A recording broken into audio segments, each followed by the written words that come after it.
मी तुम्हाला सांगतो, मार्केट हा इतका खतरनाक प्रकरण आहे की त्याला कंट्रोल करणे हे जवळपास इम्पॉसिबल आहे असं माझं मत आहे. तुम्हाला काही शब्द तुम्ही काही लोकांनी ऐकले असतील की मार्केट कॅप्चर नावाचा एक प्रकार असतो. म्हणजे आपण काय केलं की व्यापारी शेतकऱ्यांना ब्लॅकमेल करतात अशा प्रिझम्पशन्समध्ये आपण मार्केट कमिट्या तयार केल्या.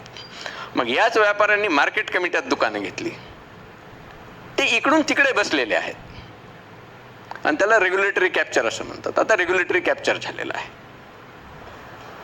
मग आपल्या मार्केट कमिट्या ज्या शेतकऱ्यांना न्याय देण्यासाठी केलेले आहेत, कधीतरी तिथं जाऊन काय एक्सप्लॉयटेशन होतं बघा.